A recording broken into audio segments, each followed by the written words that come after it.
Phil Leeds was one of the best comics in the world, one of the sweetest human beings. But during the McCarthy era, Phil couldn't get work. He was branded a communist because he had left leanings, and he couldn't work. And gee, I knew about him, and I knew his work, and I had seen him in New York. He was hysterical. He was so sweet. Never did political humor even. And so I said, he looks like Maury a little bit. I'll call him, and I got him out to play his brother, a really badass brother. And after the show, the sponsors called me. That guy was great. Where did you find him? He's a New York actor. That's all I could say. Well, you mean because he was branded at that moment?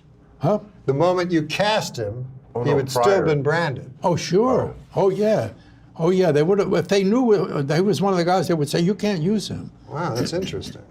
I know nothing about the blacklisting, but just as you said that, were Jewish people more likely to be blacklisted? Well, I don't know about that, but Jewish people are more likely to be considered liberals, and so they'd be more vulnerable. Were you ever a communist? No, they called me and said, they knocked at my door at 9 o'clock in the morning on Sunday. Two guys dressed like that in black suits. Mr. Reiner? Have you no shame, sir? Mr. Reiner, FBI, may we come in? Oh, absolutely, gentlemen. I'm in my shorts. I was just woken up. They wanted to know if I knew. Explain to the folks what the FBI is. The Federal Bureau of Investigation. We're looking for communist infiltration into the arts. They were sending people to jail. By the way, the guy who ran the whole committee was ultimately sent to jail and went to the same jail that the communists were sent. And they were so nice to him. They really were. Anyway, that was another part of the story. But the FBI are at your door. They're at my door, and I decided. And by the way, I was on the show of shows at the time, and I said, oh, here it comes. You know, I had done liberal things. I was a liberal, and I had done liberal causes. And they wanted to know, this is the question they asked, and I could not believe it. They said, sir, did you vote for the American Labor Party in the last election? And I'm saying, they can't ask that, sir. It's a secret ballot. And I said, yes, absolutely. Didn't you? And I decided I'm going to go with them. They were charming. I'd out-charm them. They said, why did you vote? I said, Henry Wallace, our vice president. He's a businessman. He runs a strawberry farm. We need a good businessman. Everything they... And I said, you didn't vote for, who did you vote for? Anyway, that's the way it went for a long time. And then they asked me questions like, you once emceed a thing for Mr. Barsky, a fellow named Edward Barsky. Do you know about him? I says, yes. He said, you know he was a communist? I says, probably, but I said, why did you do that? I says, well, they asked me to MC something. They were giving him a big award because he invented plasma, the thing that saved lives. You know, he did it in the fields during the Spanish War, the Franco War, and with a motor from a machine, from a car, a Jeep. Sure, that's how I do it. He got plasma out of plasma. that. And I said, saved thousands and hundreds of thousands of lives in the Second World War. I would, you know, who wouldn't be an MC at that? And then they say, you also MC'd a thing for a liberal thing at Carnegie Hall. What? I says, who asked you to do that? And I said, well, I was in Call Me Mister at the time, a Broadway show. Somebody asked me. And I said, Carnegie Hall, every kid actor, you have to play a violin. You want to go to Carnegie Hall? I didn't play the violin. I didn't sing. So a gentleman, and I said this to him, gentlemen, if the FBI ever has a big event, I'm your guy. I want to MC that event. This is the way I went. I got it. And then they asked me the question, do you know any commies? I said, I'm sure I do. And he said, could you name them? I says, commies don't go around giving their names, but, oh, you know any commies in show business? Yeah. I said, sure, they're in every business. You guys tell us that. And they said, would you give us a name? I don't know, they don't go around telling their names. And that's the way we left it, and nothing else. It wasn't illegal to be communist at the time.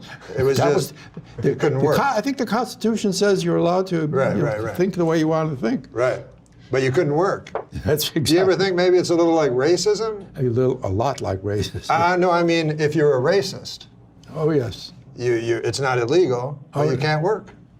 If you're a racist, you can't work. Well, Donald Sterling, for instance. Oh, yeah. Do you think there's any Well, he correlation? He doesn't have to work. No, he doesn't. Yeah, the amount of money he has, he could live another 100 years.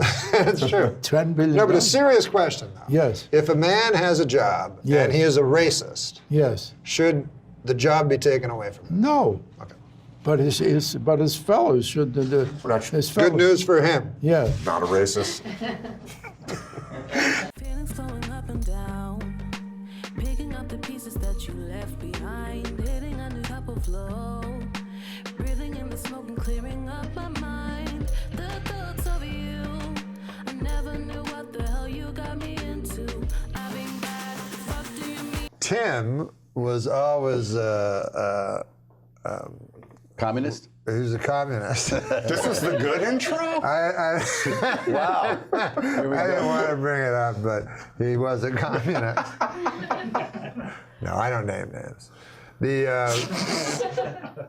But why don't we just get into this? You were talking. You just brought up communism, Yeah, wow. and it struck me. Right? Remember McCarthyism? Mm-hmm. Eugene? What was his first name? No, that was a different McCarthy. I know, but I'm just kidding. What was McCarthy's first name? Joe McCarthy. Joey. Tail Gunner Joe. Wow. So he named members of he wanted the names of the members of the Communist Party. So the Communist Party members were named, and then they couldn't work. Right. They wouldn't go to jail. It wasn't illegal to be a communist, but you couldn't work. Wow. And it was the worst thing in the world. Nowadays, you can say things that people don't like. And Easily. Right? And now people go, well, he has the right to say it, but we have the right to not employ him. So to me, you don't have a right. You don't have the right if the consequence is that you can't feed your family. That was this is a larger issue that my sister and I argue about religion all the time. It says, you can do.